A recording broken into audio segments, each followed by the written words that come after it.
Hello and welcome back. We're getting all set up for the second part of this webinar.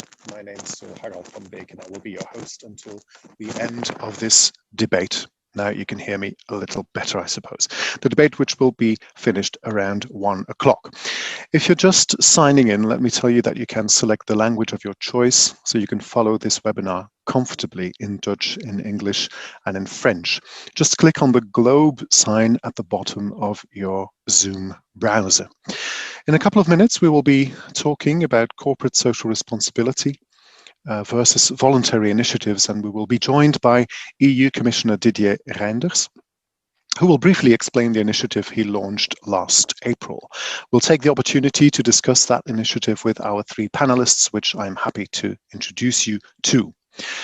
Eerst en vooral Sarah Faus. Zij is beleidsmedewerker van Oxfam België. Ze heeft jarenlang ervaring in beleidsgericht onderzoek over internationale samenwerking en mondiale duurzame ontwikkeling, onder meer naar de rol van de private sector in ontwikkelingssamenwerking. Sinds 2018 zet ze activisme en beleidsbeïnvloeding opnieuw centraal en buit ze zich bij Oxfam vast in de strijd tegen ongelijkheid en economische onrechtvaardigheid. Ze volgt in het bijzonder de beleidsontwikkelingen op vlak van bedrijven en mensenrechten en is actief in de werkgroep van Belgische middenveldorganisaties die ijvert voor een krachtiger nationaal, Europees en internationaal beleid voor bedrijven en mensenrechten. Welkom, mevrouw Vaas. David Coleman is Vice President of Public Affairs Europe from Mars. There's a joke in there which I will refrain from making. David Coleman supports the EU institutions' approach to Mars in general and specifically on issues relevant to the business segments that make up Mars, for instance, pet care, confectionery and food. Mr. Coleman has 20 years of experience representing business at an EU level, and his areas of focus range from consumer information systems to sustainability issues, starting from the desire to achieve mutual results with stakeholders through business diplomacy. Welcome, Mr. Coleman. Ons derde panelid is Sarah Gene. Zij is verbonden aan het Instituut voor Ontwikkelingsbeleid van de Universiteit Antwerpen. En sinds meer dan 10 jaar doet mevrouw Gene onderzoek naar de politieke economie en de politieke ecologie van de goudwinning. Meer bepaald in de Democratische Republiek Congo, waar ze verbonden is aan het Centre d'Expertise en Gestion Minière van de Katholieke Universiteit van Bukavu. Ook u, mevrouw Gene, hartelijk welkom. Welcome to all three of you. This is our panel for the next hour or so, so let's crack on. Before we move on to Didier Reynders' talk, let me tell you that you can send in your questions for him via the chat window. We'll be addressing them at the end of that part. To make the supply chain more sustainable, voluntary certification schemes are widely promoted, and countries such as Belgium or the Netherlands are developing voluntary initiatives with various stakeholders, along the lines of Beyond Chocolate, a project you might have heard of.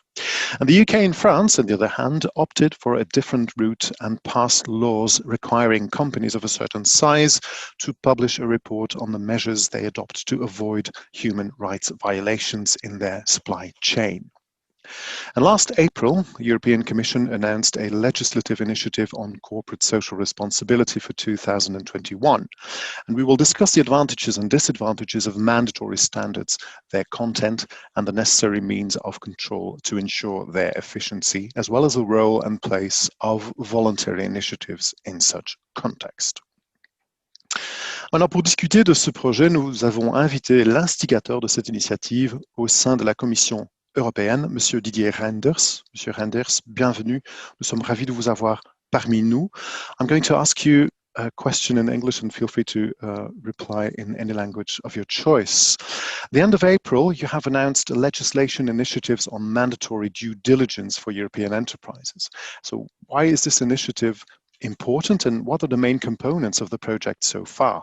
So what is the current agenda? Dames en heren, bedankt dus voor jullie een uitnodiging om vandaag over due diligence te praten. De COVID-19 crisis heeft getoond hoe belangrijk het is dat onze economieën meer duurzaam en robuust worden. De crisis heeft getoond dat onze economieën op sommige vlakken kwetsbaar zijn. Ik denk vooral aan soms ongereguleerde toeleveringsketen en aan businessmodellen die niet altijd genoeg duurzaam zijn. Er zijn oplossingen mogelijk. Het is nu nodig om een andere aanpak te volgen in corporate governance, die beter rekening houdt met alle stakeholders en met de belangen van het bedrijf zelf op lange termijn. De business strategy moet ook meer rekening houden met de impact van een bepaalde economische activiteit op het milieu en op de mensen. Placer la durabilité au cœur de la stratégie d'entreprise permettra aux entreprises de saisir les opportunités offertes par la transition durable et de devenir à la fois plus résilientes et plus compétitives. La crise actuelle a déjà démontré qu'une approche durable est positive pour l'entreprise et pour l'ensemble des stakeholders. Afin de soutenir les entreprises dans le cadre de la relance, nous souhaitons aborder, pour répondre à votre question, deux obstacles importants en matière de durabilité. Premièrement, le focus souvent trop important sur les performances financières à court terme.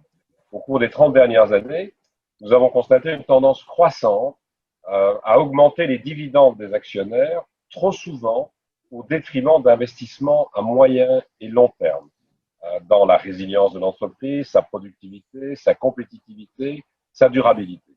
Et deuxièmement, nous souhaitons aborder la question des chaînes de valeur. Seule une entreprise sur 3 dans l'Union a mis en place un processus de due diligence pour limiter l'impact de son activité économique sur les droits de l'homme et l'environnement tout au long de sa chaîne de valeur. Tout d'abord, en matière de gouvernance d'entreprise, il est essentiel de clarifier le fait que les administrateurs sont dans l'obligation de tenir compte des intérêts, je disais, de tous les stakeholders de l'entreprise, en ce compris les employés, mais aussi tous ceux qui sont affectés par l'activité économique en question, ainsi que des intérêts à long terme de l'entreprise elle-même. Il s'agira de s'assurer que les intérêts des stakeholders et les risques pour la durabilité soient placés au cœur de la stratégie de l'entreprise. Alors nous travaillons aussi à une obligation pour l'entreprise de mettre en place un processus de due diligence, à la fois en ce qui concerne les droits de l'homme et l'environnement. Une telle obligation de due diligence s'inscrira dans le cadre des efforts mis en place par l'Union européenne pour respecter son ambition d'être neutre en carbone en 2050, dans le respect de ses engagements internationaux et en particulier de l'accord de Paris. C'est pourquoi, faisant partie intégrante du Green Deal et du plan de relance, la Commission proposera une initiative sur la gouvernance durable des entreprises en 2021. Volgens mij is dat een opportuniteit voor een nieuw aanpak dat bedrijven sterker zal maken en dat onze inspanning zal steunen op het vlak van milieubescherming en sociaal gelijkheid. De Commissie heeft al 2 studies besteld die ondertussen publiek zijn. We zullen ook rekening houden van bestaande ervaringen op nationaal niveau. Er zijn veel initiatieven in verschillende Europese lidstaten in verband met dezelfde thematiek. Een roadmap is al open voor feedback tot 8 oktober. Dus het is mogelijk om een commentaar te geven in zo'n proces. En straks begint een openbaar consultatie met meer gedetailleerde vragen over ons toekomstig initiatief. De antwoorden die we zullen krijgen, zullen ons helpen om het initiatief beter voor te bereiden. Dames en heren, bedankt voor jullie aandacht, misschien voor mijn eerste woorden. Maar ik kijk er nu naar uit om naar jullie vragen en opmerkingen te luisteren. En ik ben bereid om weer een antwoord te geven. Wij proberen om meer en meer mensen aan boord te hebben van zo'n initiatief voor 2021. Dank u. Oké, dank u wel, meneer Reynders. We hebben gevraagd inderdaad aan onze 3 panelleden om vragen aan u te stellen. Ik ga eerst het woord geven aan mevrouw Vaas van Oxfam. Mevrouw Vaas, gaat uw gang. Goedemorgen, goedemiddag iedereen. Goedemiddag ook commissaris Reynders. En dank u voor de gelegenheid om een tweede keer te spreken. Dank u, commissaris, voor uw toelichting. Maar ik denk misschien nog belangrijker is het om u te bedanken voor het engagement om met deze werk te maken van bindende regels. Harold voordien al laten aangegeven, België is actief een brede groep van Belgische middenveldsorganisaties, waaronder mensenrechtenorganisaties, ontwikkelingsorganisaties en de vakbonden. En ik kan u van daaruit rapporteren dat een duidelijke steun en misschien nog beter een heel dringende oproep om werk te maken van ambitieuze wetgeving op nationaal en op Europees niveau. Mevrouw Vaas, ik ga u even onderbreken. Meneer Reynders, zou u het volume van uw computer een beetje stiller kunnen zetten? Want we hebben feedback in onze oren. Niet heel erg stil, maar gewoon een beetje stiller. Het is zeer moeilijk om de oren te commentaar. Ja, voilà, we gaan proberen van dat zo op die manier op te lossen. Mevrouw Vaas, ga verder.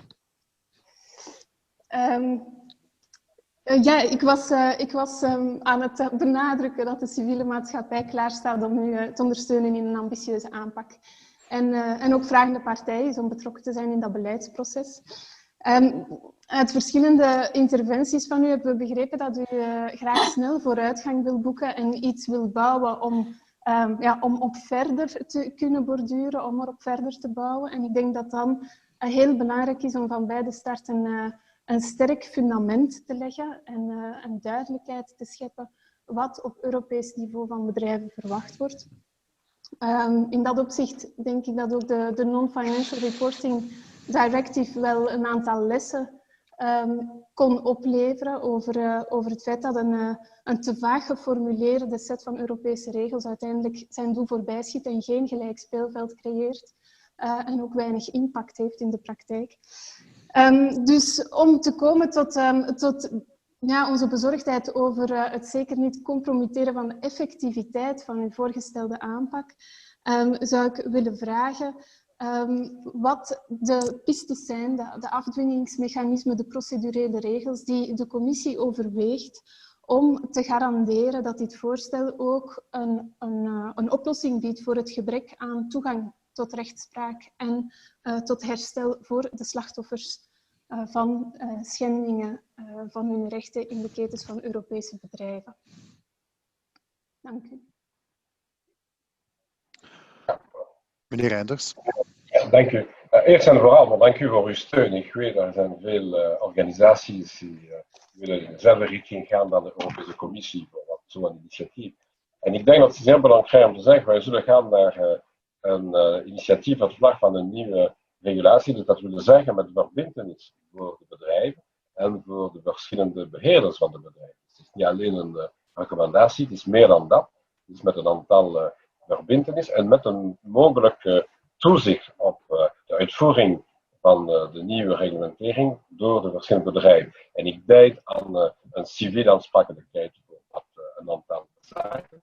Wij denken ook aan een toezichtoverheid, dus het is mogelijk om te werken met een aantal nationale misschien toezichtoverheden. Maar er zijn ook debatten in verband met een mogelijke criminele aansprakelijkheid. Het is een debat dat we zullen hebben met de lidstaten, met het parlement. Voor het moment proberen wij om meer en meer advies en voorstel te krijgen van de verschillende actoren. Dat is de reden waarom ik gezegd, we zullen ook naar een consultatie gaan met meer precieze vragen. Maar het is juist, het is niet alleen een recommendatie. Tot nu toe hebben we een aantal vrijwillige engagementen gezien van verschillende bedrijven. Nu het is tijd om naar een reglementering te gaan met een level playing field. Dus verbintenis voor alle verschillende bedrijven met misschien een specifieke aanpak voor de KMO's, met andere methoden voor hetzelfde resultaat te boeken voor KMO's, maar nogmaals met een echte verantwoordelijkheid van de verschillende bedrijven en de leden van de board, van de raad van bestuur van de bedrijven.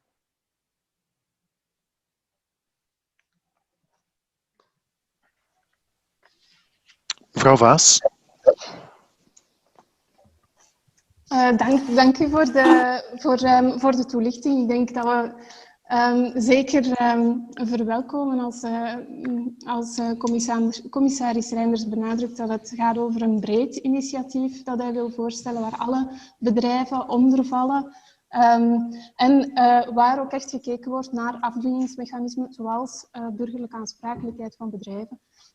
Dat zijn volgens ons echt wel belangrijke voorwaarden om te komen niet gewoon tot tot cosmetische veranderingen, maar tot echte veranderingen in de praktijken van bedrijven en in de omstandigheden van de arbeiders, de arbeidsters, de landbouwproducenten, de gemeenschappen die in de waardeketens geraakt worden door eventuele schendingen. Ik zie ook dat we in het chatvenster van een van onze deelnemers daarover een vraag krijgen. Ik ga die straks, als er tijd is, nog voorleggen aan u, meneer Reynders. Mevrouw Vaz, heeft u daar nog iets aan toe te voegen? Had u nog een vraag voor commissaris Reynders? Nee? Let's go on with a number of questions from David Coleman from Mouse. David Coleman. Yes, Commissioner Reynders, first of all, thank you for being here. Let me just turn off the audio. So thank you very much, Commissioner Reynders, for being here today. I would like to join Sarah in congratulating you on taking this initiative. As Mars, it's something that we have called for, so we're very happy that a piece of legislation is going to land. And maybe counterintuitively, I want to take profit of your presence here to see if we can lift the veil a little bit on some of the tension points of being able to land this piece of legislation at an EU level. So could you share a little bit, what are some of the barriers you see for you, for the Commission, to be able to land a proposal in 2021? First of all, I want to say that I have seen more and more support for such an initiative. I must say that not only, first of all, in the European Parliament, it will be important when we will discuss with co-legislators to have real support from the European Parliament. That's the first element. So I don't see too many barriers at the level of the European Parliament. We need maybe more to discuss about the content of the different document that we will provide. At the Council level, of course, you have national interest and there are different views, but you have seen also an evolution with different initiatives at the national level. And certainly, after the French new law, there is an initiative in Germany with a real discussion in Germany about the possibility to introduce the same kind of process due to some studies showing that there is a lack of organization about the process, but there is a real request to do something in Germany. And so there is also an evolution. But the most important evolution is maybe with many companies, because I have had a lot of contacts with the businesses, and there's also there a request for a certain level of certainty and of level playing field. So that's to show that we have good elements to come with an initiative next year. What are the main concerns? I'm sure that we will have many remarks about the small and medium-sized companies, but it's possible to pay attention to the small and medium-sized companies to see that we will, of course, organize the process when it must be possible for all the companies, also the small and medium-sized company, to take part in this initiative, maybe with other obligations, with other level of obligation in relation with their supply chain, to give an example. But to think about the medium and long-term strategy is also important for small and medium-sized companies. That's the first concern. The second one is about the responsibility, liability. Civil liability, as said, it seems to be normal that we organize civil liability. It's maybe normal also to organize some supervisory authorities in the different member states, and that maybe at EU level. We'll discuss that also in the consultation. Is it useful to add some criminal liabilities and some criminal new procedures? It will be an element of the discussion.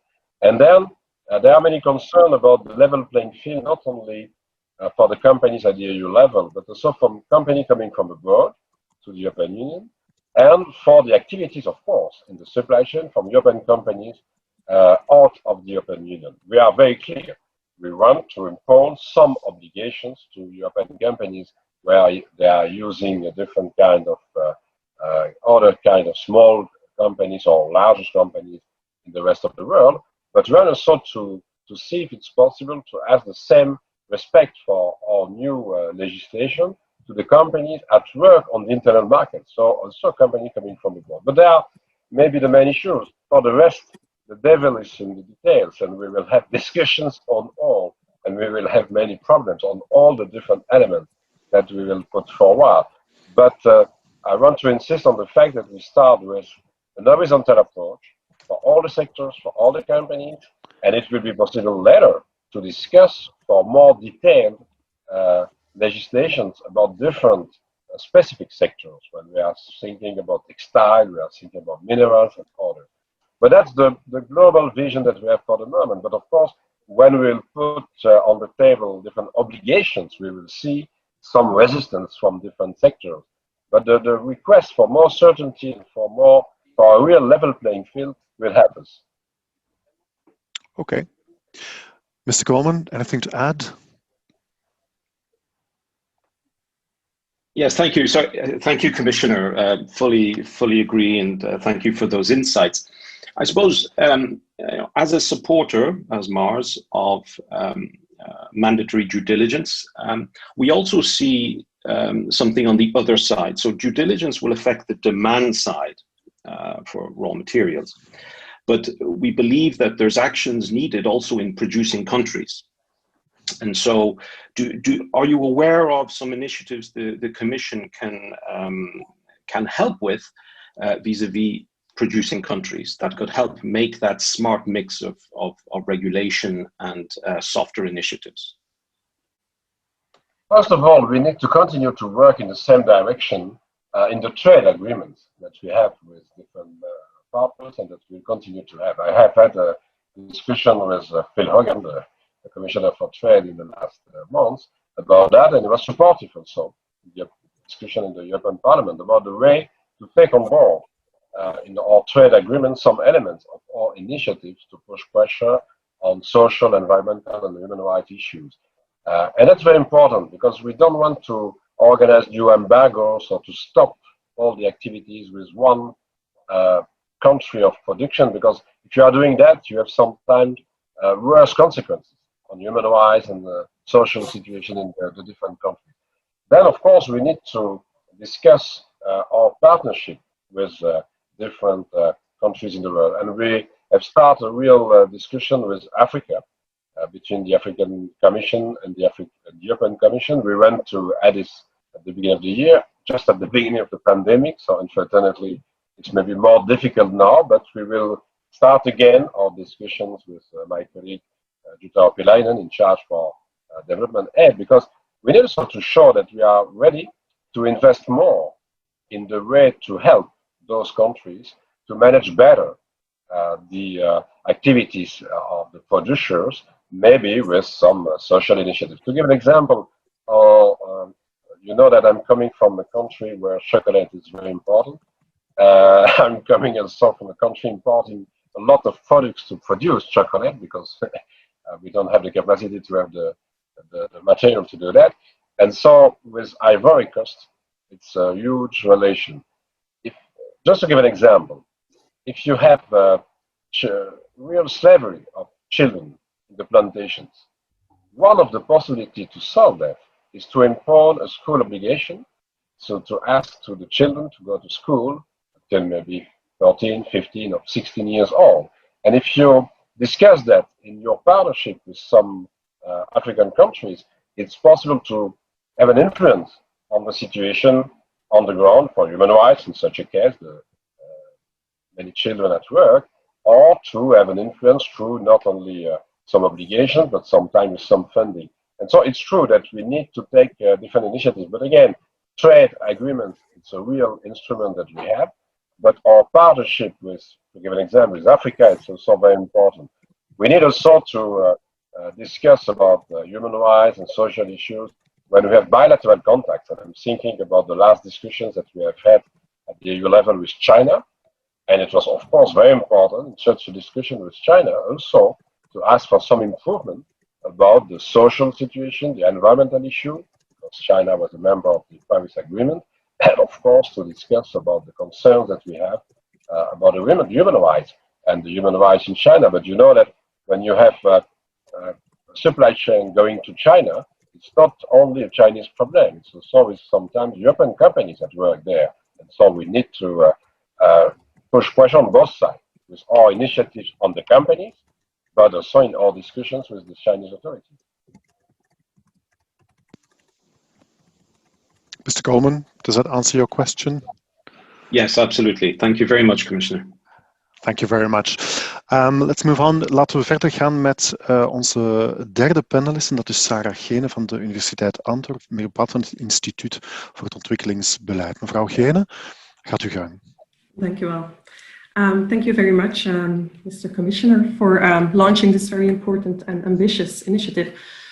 So my take on this issue comes from my experience working on artisanal and small-scale gold mining, mainly in eastern DR Congo.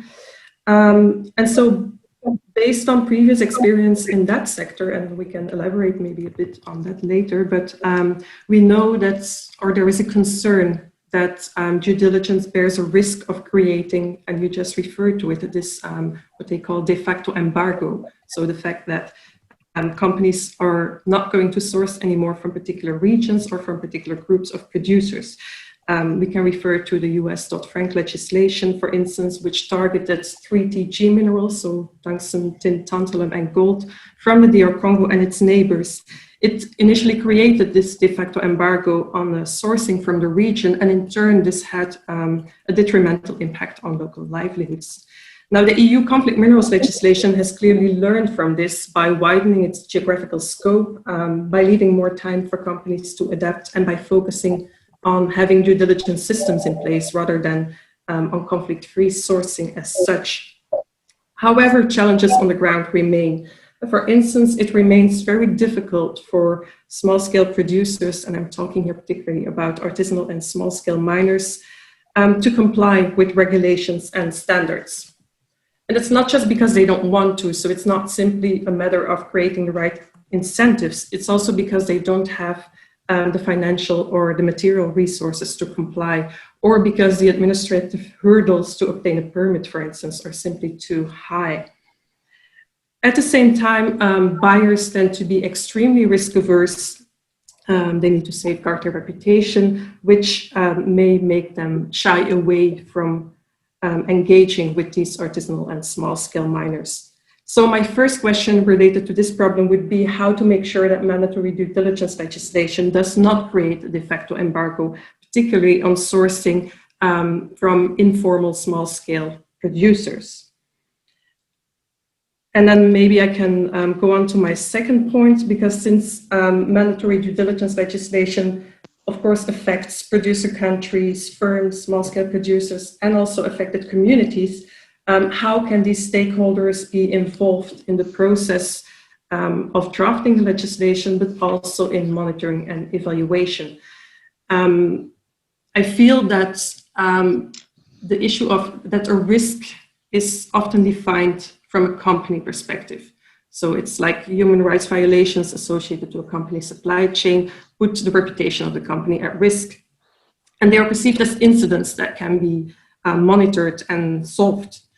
But if I look at the issue of risk from the perspective of an artisanal miner or a farmer living nearby a mining concession, I see that risk is not just an incident, it's actually a permanent situation of precarity that is sustained by unequal power relations in the supply chain. So how can miners and communities obtain a real voice in the governance of the supply chain? And then maybe a very concrete idea related to this was, is there a scope to talk about auditing, for instance? So the auditing industry is also dominated by a few large players. So is there a scope in the legislation for more participatory forms of auditing or community-based auditing? So this is a very specific point related to this larger problem of how to include these stakeholders in the governance. Thank you very much. Well, thank you. Maybe first about the last questions for the audit sector. It's possible to do something in this, but I want to say that we will try to solve specific issues, and I repeat, to organize a due diligence on the supply chain and to impose some duties to the directors of companies in relation with the long-term strategy and the vision on social, environmental, and human rights issues that is possible to see in the process. Of course, it's possible to see what is possible for one specific sector, like the audit sector. I said We will have an horizontal approach for all the companies in all the different sectors, and then it's possible to go further in some sectors. I'm not against discussions on specificities of the sector. The same about the different elements of the proposal I received in the Parliament, the request to organize some evolutions in the tax system. Is it possible to have a fair taxation of the company? Is it possible to have a new organization to put some limits in the capacity to organize the dividends for the shareholders? I said, yes, it's possible to think about many things, but we try to focus on the first issues. And again, it will be an horizontal approach, but why not some specificities? Of course, we want to work with all the stakeholders. That means that you know that there are in some member states already, and also in the EU law, some possibilities for the employees to take part in the process in the company. It's enough or not, that's a discussion. But I've asked to the trade unions to show us how it's possible to do more, to take the trade unions and the employees on board in our process when we organize a due diligence, to give an example, or the reflection about the long-term strategy. But we also to do the same with the local communities, not only in the European Union, of course, also abroad, like you spoke about different countries. And it's very important that we find a way to have a real participation from the local communities, from, in fact, all the people in the communities who may be affected by the action and the operations from a company in the world. And so it's a way to think about what are the real issues in one local community, maybe in different sectors. We spoke about the minerals, but there are many other fields where it's possible to have the same issue. And again, I don't want to repeat what I've said to Mr. Coleman, but the first goal is to be sure that for the companies, they don't want to organize a process with some negative effect on environment, on social situation, on human rights. So they do no harm. Is that the principle that we want to introduce? And we want to do that with incentive, the discussion with some countries as partners. And we want to do that with the use of other instruments like the trade instrument. But we will try to take to learn some lessons from the US initiative in the minerals, because we have seen the negative effect from such an initiative. And we will take also advantage from the first discussion that it was possible to have on the minerals from conflict to be concrete at the EU level. But we don't have for the moment the only one solution to solve that, because it's a real conflict, of course, sometimes in the situation on the ground. But I repeat that the goal is not to point out and to put as a target some regions on some particular risky sectors. We want to start with common approach for all the sectors, for all the companies, and we don't want to work with import bans or embargo and so on. But it's true that it's not enough to work with just incentives. We need also to put some obligations on our companies and to try to negotiate with different third countries to see if it's possible to have an evolution on some regulations or some investment in the partner countries. But it's true that we need to take care about the risk of such a regulation in different countries in the world.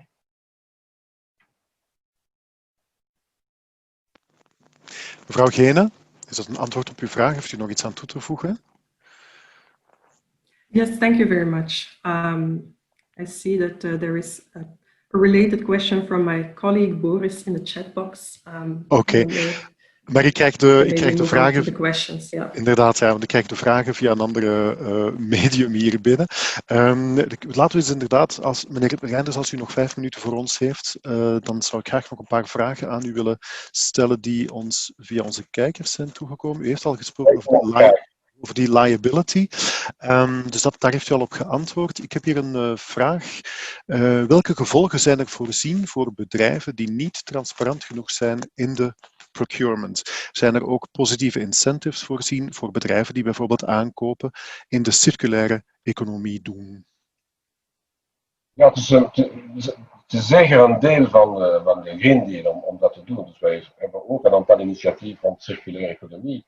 En we zullen gaan naar een aantal incentief daarvoor. Maar bon, het is een beetje te vroeg om te zeggen met welke concreet incentief. Maar het is juist mogelijk om dat te doen. Het zal niet het geval zijn met onze voorstellen. Het is niet de bedoeling om dat te doen met onze initiatief van due diligence of director's duties. Maar it's waar dat we zullen gaan ook naar een aantal incentief rond de circulaire economie. En wij werken ook met dat collega in de commissie. Okay. Another question, what are the chances that the due diligence mandate will be accepted by all member states and that they will equally transpose its requirements into national law without major resistance from multinational companies?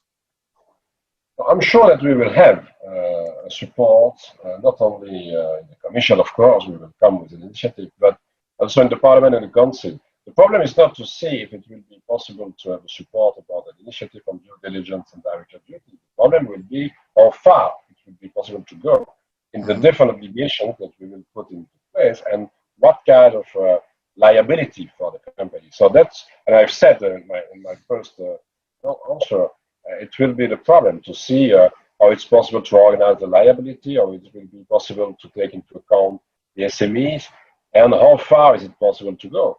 But that will be the discussion. But I don't see a real opposition to such a new initiative. I see more difficult debates on different details in the initiative. Okay, thank you very much. We're going to do one final question, and it's quite a large one, so brace yourselves. Naast de ontwikkelingen op nationaal en Europees niveau loopt er ook een belangrijk proces op internationaal niveau. Sinds 2015 lopen er multilaterale onderhandelingen binnen de VN-Mensenrechtenraad om te komen tot een bindend verdrag om de activiteiten van transnationale en andere bedrijven te reguleren met betrekking tot hun impact op de mensenrechten. De huidige tekst bevat onder andere een stuk over zorgplicht. Ik denk dat u daar al over gesproken heeft, maar ook over andere zaken die essentieel zijn om bedrijven die een negatieve impact hebben op de mensenrechten aansprakelijk te stellen, zoals internationale juridische samenwerking, het verbeteren van toegang tot rechtspraak voor slachtoffers. De ontwikkelingen op Europees niveau moeten hand in hand gaan met het internationale niveau. Kunt u, commissaris Reynders, meer zeggen over welke stappen de EU neemt om dit internationale proces te ondersteunen? U hebt al een deel van het antwoord gegeven, denk ik daarnet. Hè? Oh ja, met ons initiatief dan een eerste steun, want met een Europees initiatief rond dezelfde punt is het dan zeer gemakkelijk om naar een internationaal initiatief te gaan, zoals voor veel andere domeinen. Maar voor wat de initiatief binnen de mensenrechten gaat, moet ik zeggen, we zijn bereid om naar bespreking te gaan en een echte deelneming aan zo'n initiatief. Maar we zeker zijn dat het een zeer breed initiatief met de belangrijkste landen rond de tafel.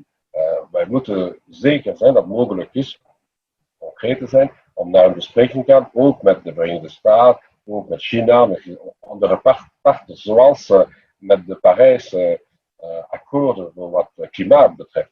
Het heeft geen zin om dat te doen met een aantal landen zonder de belangrijkste acteur voor wat een mogelijke nieuw initiatief. Maar nogmaals, onze eerste incentief om naar een internationale regelgeving te gaan, is wel een Europees initiatief. We hebben al een aantal nationale initiatieven binnen de Europese Unie, maar met een echt Europees initiatief, ook met een invloed op bedrijven van derde land die willen op de interne markt werken, dat zal een zeer grote steun voor een echte internationaal initiatief en misschien op basis van een mogelijke gesprek in de Mensenrechtenraad. Okay. Thank you very much, Commissioner Reynders. Thank you very much to everybody who sent in their questions. Our time for this discussion has elapsed, so I'm very sorry if we couldn't address all of your questions. But thank you very much, Mr. Reynders, to have spent this time with us here today. Thank you very much. Have a good day. Bye-bye. For the viewers at home, you can continue to send in your questions for our panelists via the chat window. We will take the time afterwards to go through them. Right, ladies and gentlemen, back to our three panelists. We were off to a shaky start after the break this morning. So I would suggest to move on to our second topic for today. We have about 40 minutes left, and I'd like to use that time to discuss 2 more topics with our panelists. Let's continue on the subject of the due diligence and the accountability of companies. Mevrouw Vaas, ik was daar straks al bij u begonnen en u was toen begonnen met uit te leggen wat die due diligence precies inhoudt, maar nu kan ik naar die concrete vraag gaan. Hè. Met andere woorden, hoe kan het maatschappelijk middenveld worden betrokken bij die opvolging en de controle op die engagementen en de verplichtingen van ondernemingen in hun toeleveringsketen? Hoe kan het middenveld bedrijven helpen om impact te hebben op het terrein en over die impact ook te gaan rapporteren?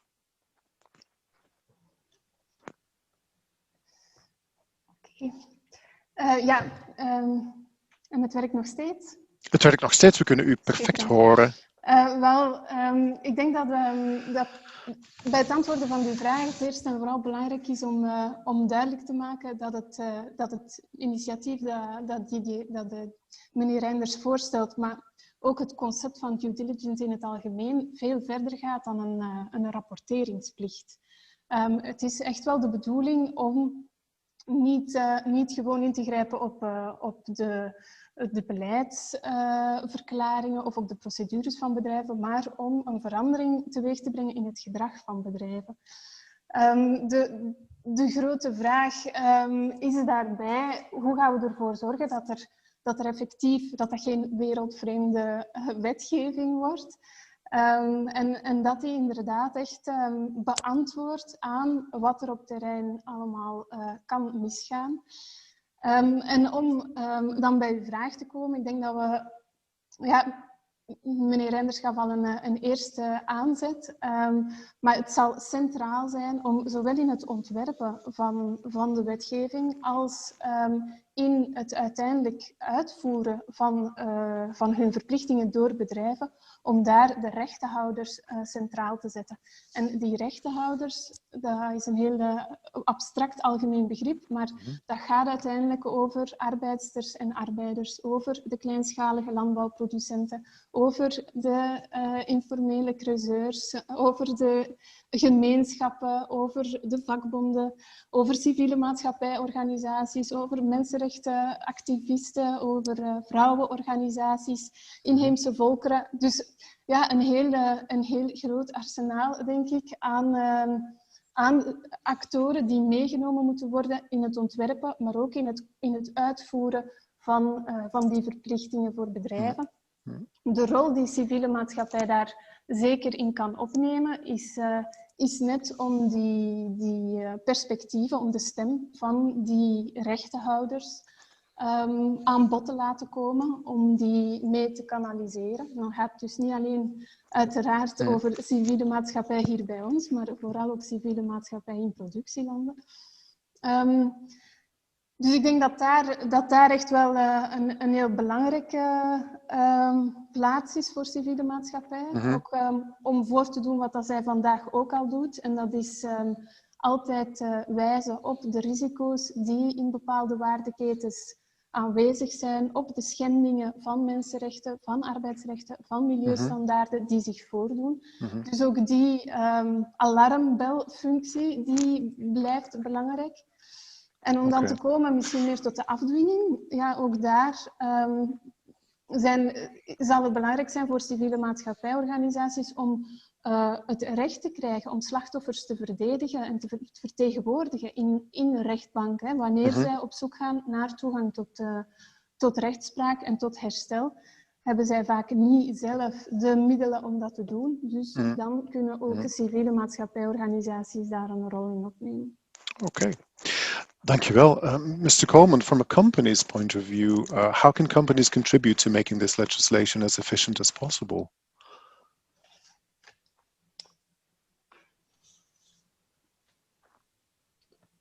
Yeah, sorry, just shifting the translation. So, no sorry, Harold, could you just repeat your question? Yes, of course.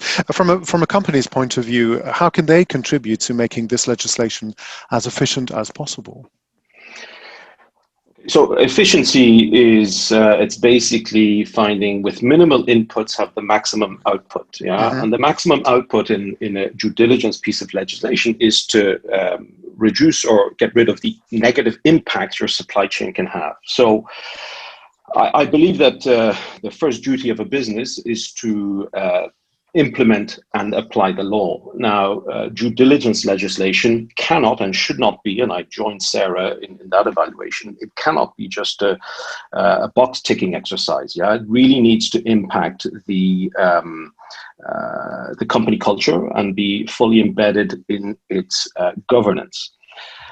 If we look at the UN guiding principles on due diligence, there are 4 components to it. Yeah? So you need to identify and assess the potential or the existing harm. You need to integrate those findings, and you need to take action according to your involvement in those impacts.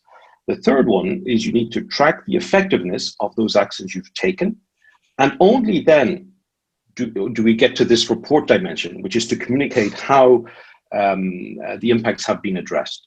So I would say reporting exercise, absolutely not. Those 3 other steps before then that need to be absolutely embedded in the company culture.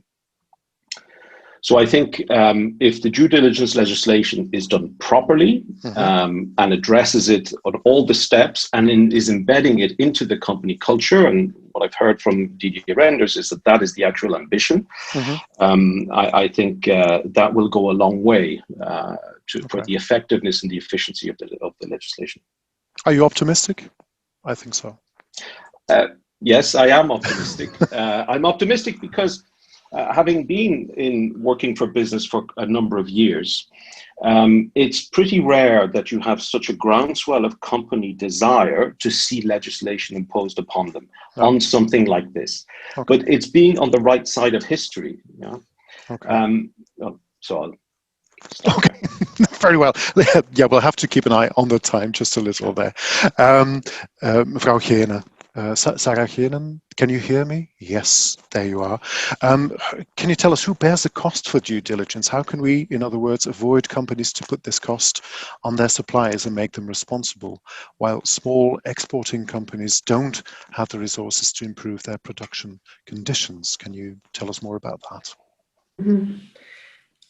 Yes, indeed. So there's 2 important elements there, I think. First of all, due diligence is indeed a costly process. And second of all, we see that these costs are often shifted onto upstream suppliers and eventually to the small-scale producers. So first of all, there's an internal cost for companies. So companies need to invest time to set up, to manage these due diligence systems.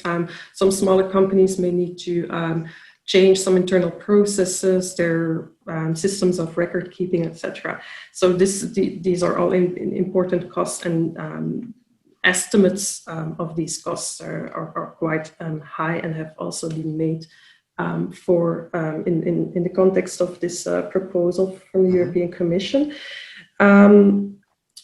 Second, companies can also rely on due diligence programs or traceability programs to assist them with gathering information on their supply chains, monitor risk, act upon these risks. And so these programs may also represent an external cost. They ask annual fees, membership fees, levies on production, etc. So that's what we have been seeing in the mineral sector for the past couple of years. Okay.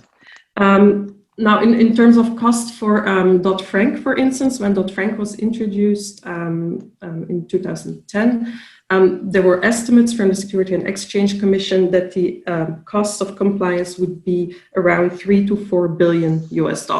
Wow. Now, there have been studies afterwards that have said that these estimates were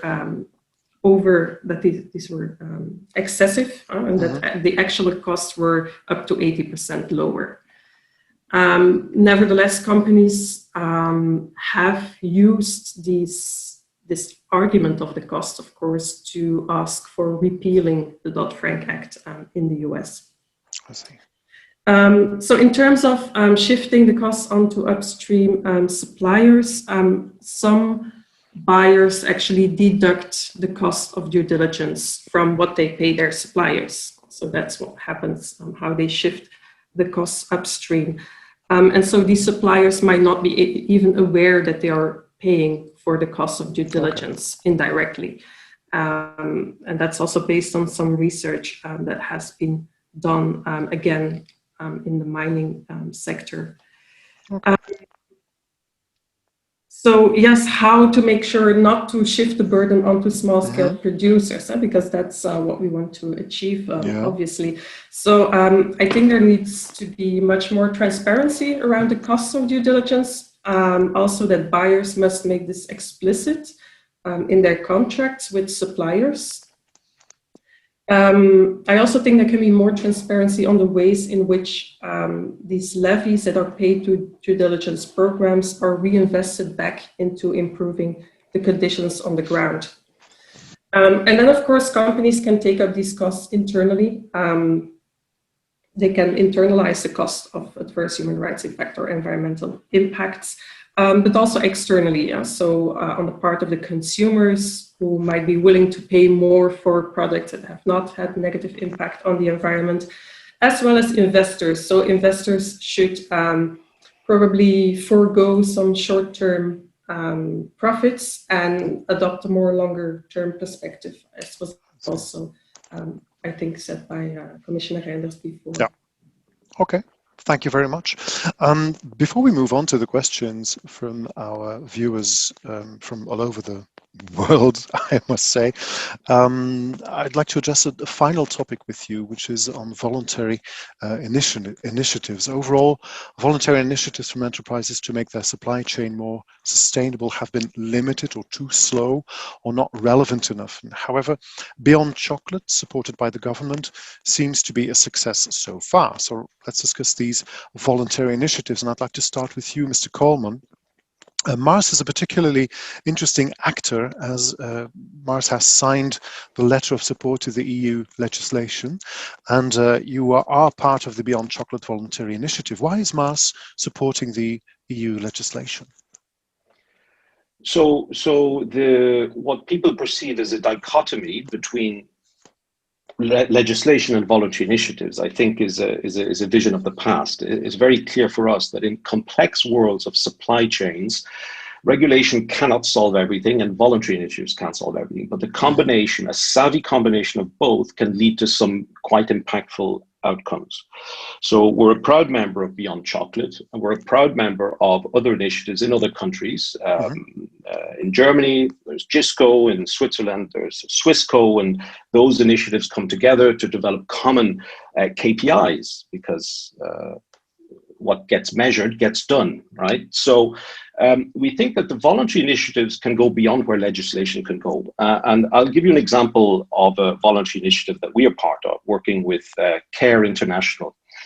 And it's about village savings and loan associations. So this is where organizations that have boots on the ground in Côte d'Ivoire are able to go into the local community to build savings and access to credit with loans, increase financial literacy, empower that local community, and primarily by empowering women in the local community in order to drive some positive outcomes. And this is not done with legislation. This is a voluntary initiative. Now, some of the impacts of that. We've increased in 3 years, we've increased by 138% the amount of savings, increased by 55% the amount of loans. Total savings have increased by 124%, and the total of loans have increased by 160%. So this is 86% more households consume more than 2 meals a day. And parents who are unable to pay for school fees has reduced by 60%. So it's just to give some pointers to a voluntary initiative that actually makes a difference on the ground. Now, legislation is equally important, and Didier Reynders said it. Legislation will have a benefit of leveling the playing field, and that is very important. We spoke about SMEs and large businesses, and we tend to let SMEs have a reduced legislative burden, if you like. One could argue, why are we looking at the size of companies? Why are we not looking at the volume of raw materials that said company uses? Sometimes an SME that's making tires will import a lot more rubber than a large company. Right? So I think we have to think about the scope and think about it innovatively. But I do believe that regulation is needed, and voluntary initiatives can take businesses and local communities to the next level by complementing it. In that respect, how important is it, or how essential is political support in that context? So the voluntary initiatives that have the backing of a national or regional government can be important in many regards. And the intensity of government engagement can vary. A government who says publicly, we think this is a good thing to do, is great because it provides some credibility to the initiative. If the government is sitting at the table, it's a more intense dimension of their engagement, it again lends credibility, and the government sometimes, and it was the case for Beyond Chocolate, was able to allocate some funds for the initiative to actually take off. And we cannot underestimate that, and all the companies and NGOs are quite grateful for the government having enabled that through allocation of the right amount of resources. So I think government's involvement can be, it isn't necessary for the thing to happen, but it can be a guide on the effectiveness of the said initiative. Oké, thank you very much. Mevrouw Vaas, ik heb nog een vraag voor u. Wat zijn volgens u de voordelen en de beperkingen, algemeen gezien, van vrijwillige initiatieven? Schakelt u even uw microfoon terug aan, dan bent u weer bij ons. Ja.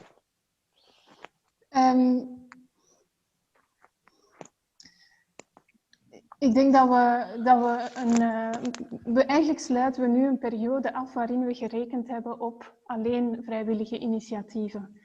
En ik denk dat de grote nadelen van vrijwillige initiatieven zijn dat ze eigenlijk uiteindelijk gewoon ontoereikend zijn gebleken. De resultaten die geboekt zijn via vrijwillige initiatieven, door te rekenen op vrijwillige initiatieven, zijn onvoldoende. En daar hebben we heel veel bewijs voor. Dat is ondertussen heel ruim onderzocht.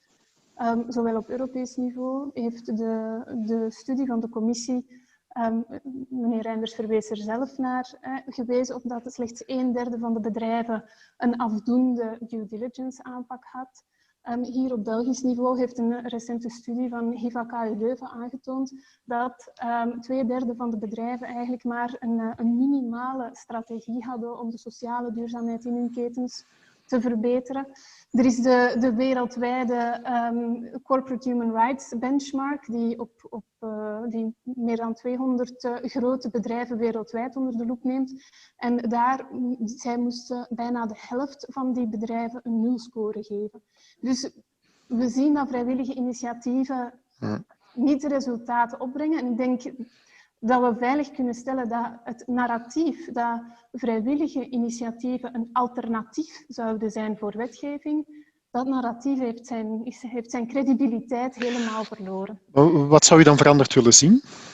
Ik denk, en ik moet mij aansluiten bij wat meneer Koolman daar ook zegt, dat vrijwillige initiatieven een aanvullende rol kunnen spelen, daar waar dat wetgeving inderdaad de verplichtingen van bedrijven al verduidelijkt. En dat het in die vrijwillige initiatieven is dat bedrijven of bedrijven met andere actoren informatie kunnen uitwisselen, ervaringen kunnen uitwisselen, innovatieve aanpakken kunnen ontwerpen, samenwerkingen kunnen tot stand laten komen, om zich de vraag te stellen: hoe gaan we zo efficiënt mogelijk, zo effectief mogelijk aan onze verplichtingen voldoen en die overtreffen? Hoe kunnen we nog verder gaan? Want het is niet alleen over do no harm. We rekenen ook op de bedrijven om de agenda 2030, om veel positievere resultaten mee te bewerkstelligen. Okay. Ik dacht dat je mij ging onderbreken. Nee, sorry. Ik was helemaal geboeid door uw verhaal. Ik was mee in het elan van uw antwoord. Dank u wel daarvoor. Mevrouw Geen, ik kom nog bij u terecht als laatste voor dit onderdeel. U heeft veel persoonlijke ervaring in de mijnbouw, als ik dat goed begrepen heb. Meer bepaald in de Democratische Republiek van Congo. In de mijnbouwsector zijn er verschillende initiatieven van mijnbouwactoren en onderzoeksprojecten die door privéondernemingen worden gefinancierd en die tot doel doel hebben de productieomstandigheden en de traceerbaarheid van mijnbouwproducten te verbeteren.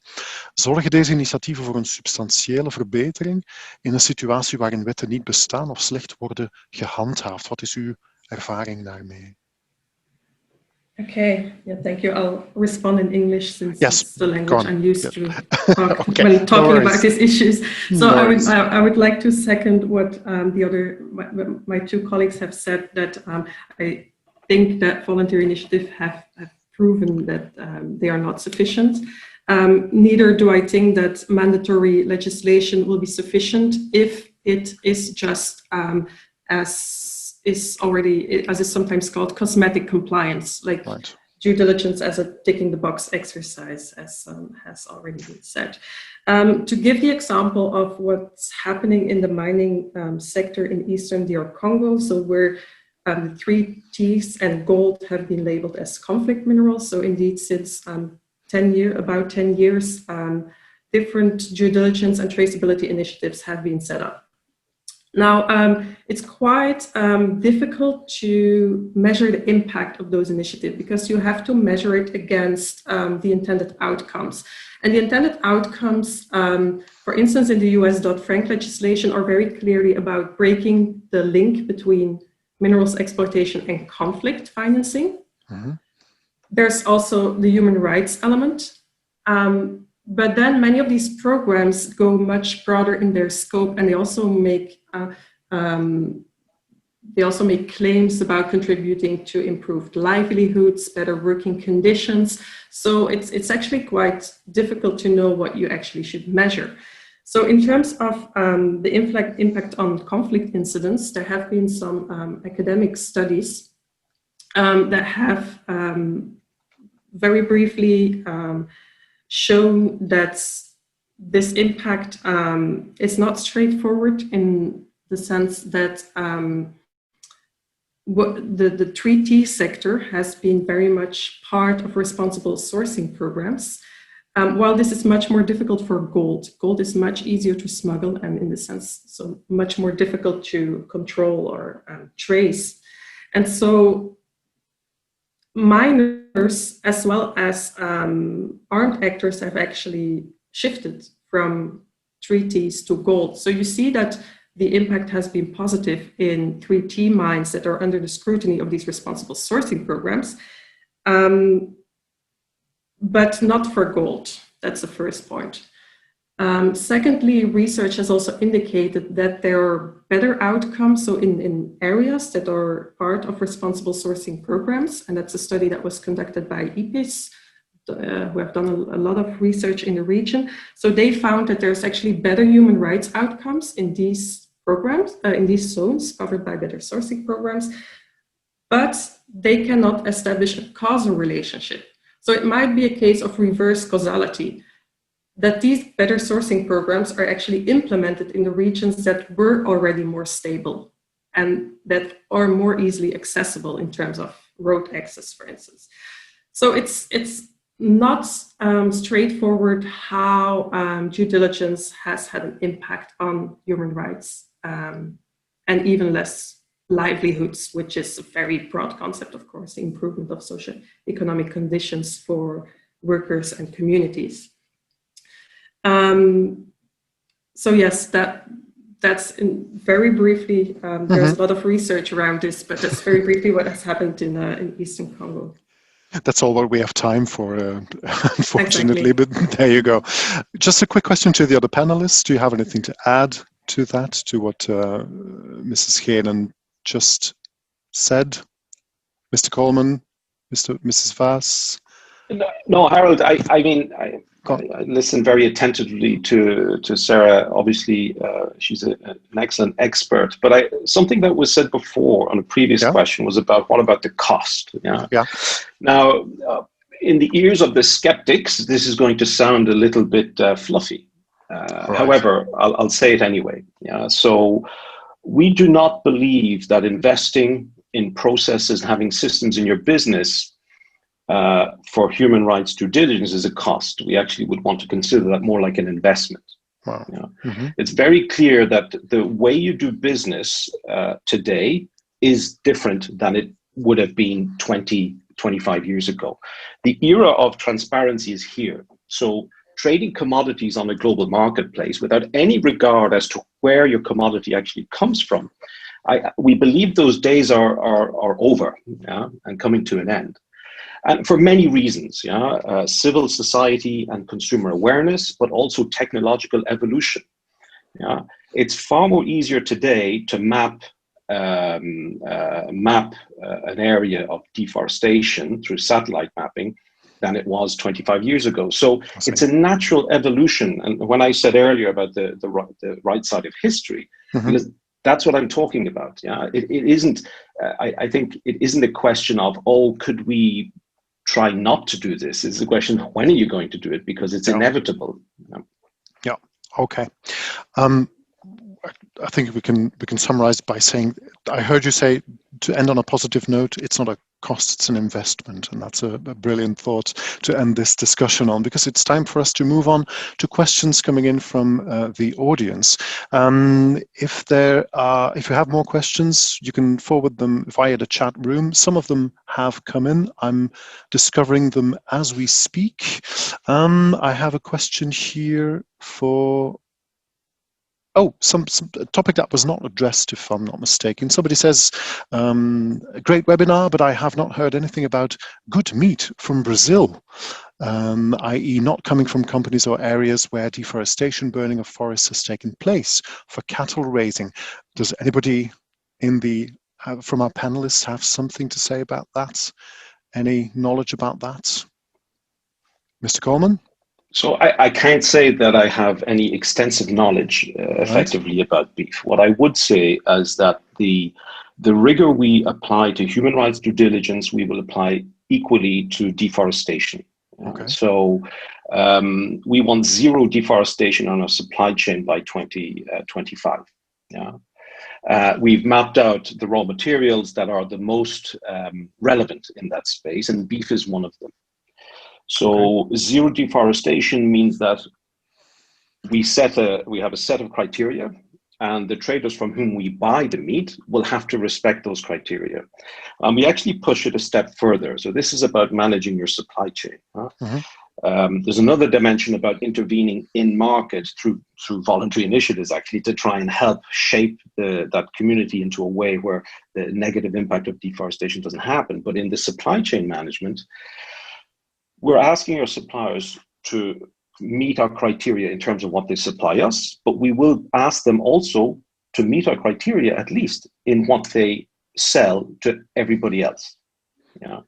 So zero deforestation in our supply chain by 2025 is a commitment that we're hell bent on achieving, and that will apply to beef as well.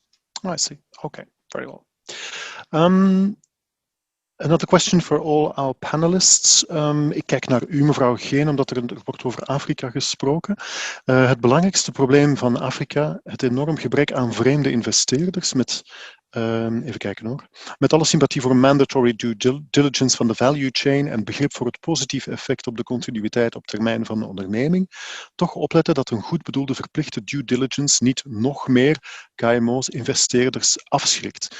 En dan eindigt deze persoon in het Engels. Will the EU be able to impose this legislation on Xi, the Chinese president, en on Donald Trump? Enige visie daarop? Ja, mevrouw Geen, ik kijk naar u omdat Afrika erin staat. Maar goed, ik weet niet of u daarop kunt antwoorden. Wacht even, uw microfoon staat niet aan. Klikt u die nog even aan? Ja. Dat zou nu moeten lukken. Ja, wat ik daarop kan antwoorden is, er is natuurlijk de bezorgdheid die hier wordt geuit over KMO's. Ja. Wat dat denk ik al eerder ook aan bod is gekomen, waar minister Reynders ook al op heeft geantwoord.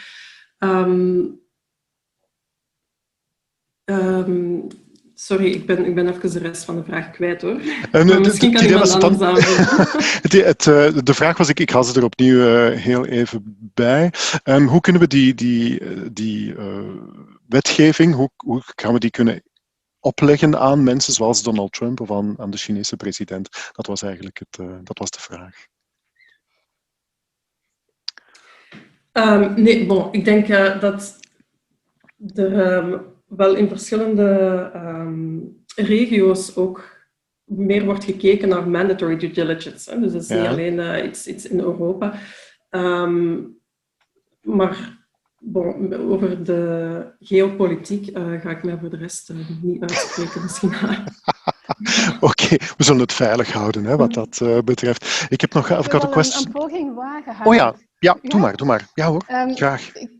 Ik denk dat de EU die regels niet gaat opleggen of gaat kunnen opleggen aan China of de VS. Want het zijn Europese regels die nu op tafel liggen. En ik denk daarom, en dat is ook eerder in een van de vragen benadrukt, dat het internationaal verdrag dat ook onderhandeld wordt. En dat eigenlijk zou een harmonisering op internationaal niveau zou kunnen veroorzaken, dat van belang is. En om misschien die vraag wat meer te linken aan de discussie nu over Europese regels.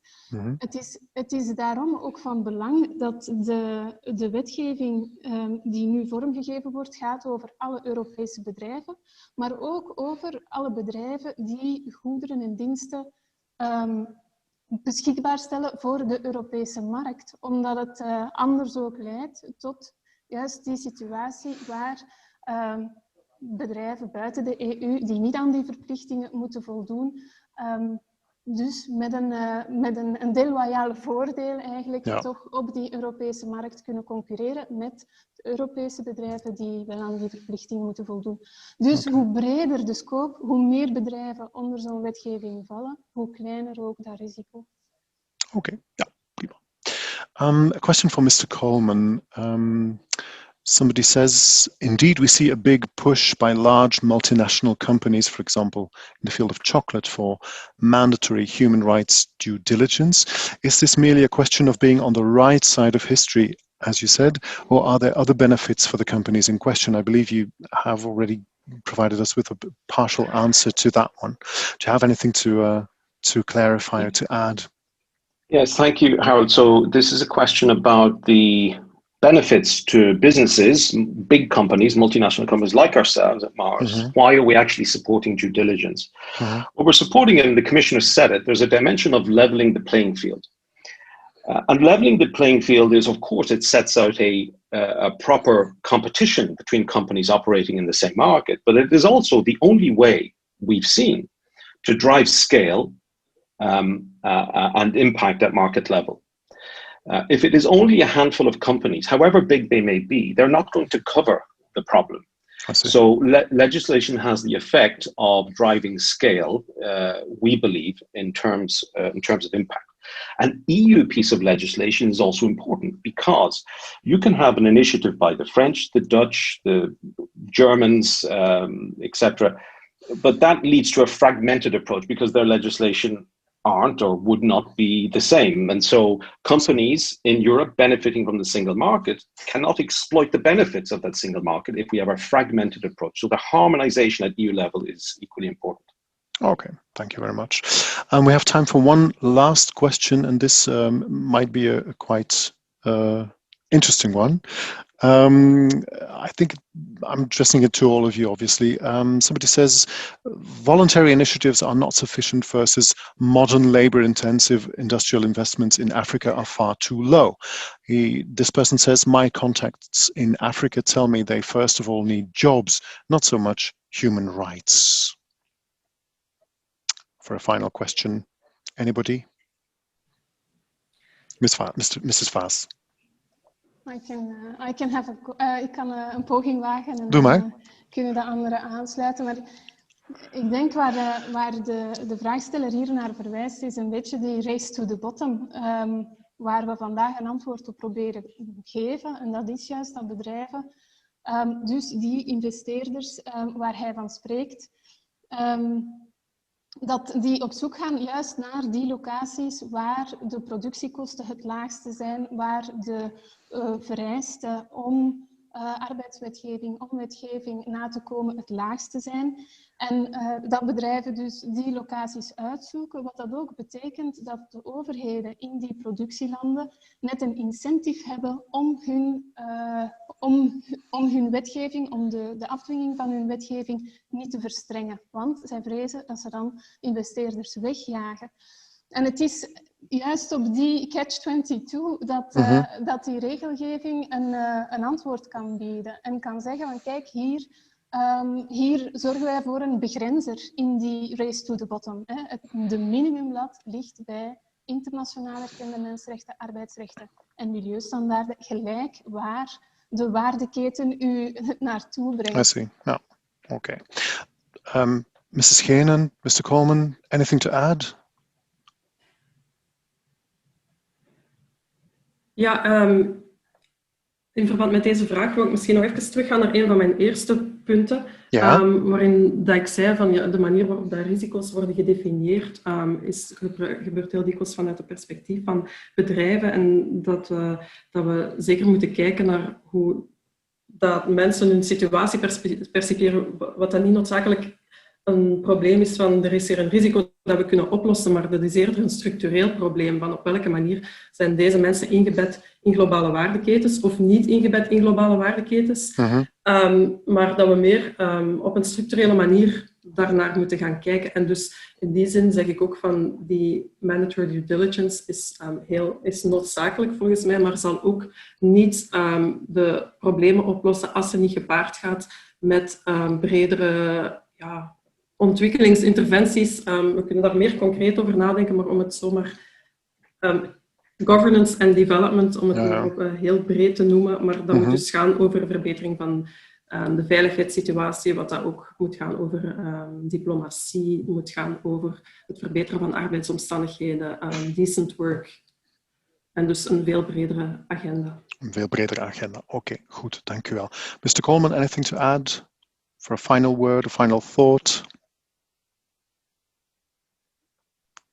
Yeah, sorry, Harold, I was still listening to the translation. No worries, no worries. Is there a final thing that you want to add? We have a couple of minutes left. Well, I mean, there's actually no. I could That's okay too. I could say a lot. I could say a lot. But let me just wrap it up with one thought. I believe, and Didier Reynders actually spoke about it slightly, moving from a shareholder model for businesses to a stakeholder model. Again, it's the right side of history. Ours as a privately owned family, 100% family owned business, we are and do very much believe in that. So I think that is where we are going, and I think it's where we need to push companies to go as well. Legislation can help, but it is about behavior as well. Okay, thank you very much. I'm afraid our time has elapsed now, so we'll have to stop here. A massive thank you to my three panelists. Thank you for sharing your views with us. Thank you for spending your time, your precious time with us this morning. Also, a massive thank you goes out to everyone here at Enable and The Shift who have facilitated this webinar. Also to our interpreters, Thomas, Joël, Joachim, and Adrien. To all of our panelists, of course, and of course, for everybody here at Microson in Brussels, and of course to you for attending. Thank you so much. This webinar will be available to watch it again. We will forward you a link right after this session. For those of you watching from Belgium, do not forget the upcoming Fair Trade Week starting on the 7th of October. Now, for a final word, let me give the floor to Jean van Better from Enable and Brieux de Bondridder from The Shift. I've been Harold van Beek. It's been my pleasure to be your host today.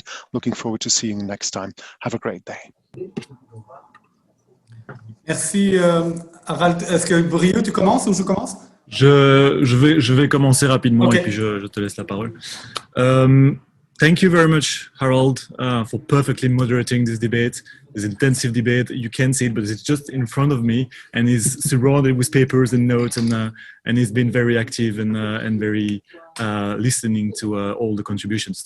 Thank to all for your contribution and the technical support. So I'll take over for a short conclusion for the shift. I'll take over from Marie. So we've seen today that things are moving on several fronts to accelerate the social and ecological transition, whether it's by promoting and enhancing fair trade, relocalizing consumption, starting multi-stakeholders voluntary initiatives, or adopting legal framework. And I think it's particularly great to see all this movement and reaction to the crisis we're facing. At the Shift, we're convinced that all actors have a very important role to play to contribute to this transition. We need to think in terms of system and activate the virtuous circle, as Nicolas Lambert said during the first debate. That is why at the Shift we're committed to creating connection between our members, informing them about initiatives, tools and legislation, and also helping them achieve the sustainable development goals. On due diligence in particular, we know it can be difficult to know how to undertake this long and complex process, especially for small and medium-scale companies that don't have the resource for this purpose. So to help our members and signatories from the Belgian SDG Charter for International Development getting more acquainted with the process and the legislation, we're organizing a few activities. Amongst others, we've done a few webinars on due diligence to really cover the basis of the due diligence, understand what are the main steps of the due diligence, what it means, what can be the tools to help companies in implementing due diligence practices. They are available on our website, so feel free to have a look at it. We're also organizing 5-step workshops for selection of 5 small and medium-scale companies that are part of our network, that are members of the Shift, or signatories of the Belgian SDG Charter. So feel free to have a look at our website again if you are interested. And of course, there's more to come, so stay tuned. If you want to know more about the Belgian SDG Charter for International Development and potentially become signatory, please have a look at our website again and feel free to reach out. I'll leave now the floor to Jean Van Weter for the final words from Annabelle. Thank you very much. Merci Brieux et merci tout le monde. Donc je rejoins la félicitation à tous nos orateurs et à la félicitation de Harald. C'était assez impressionnant la manière dont c'était géré en multilangue. Bravo, merci à tous les intervenants.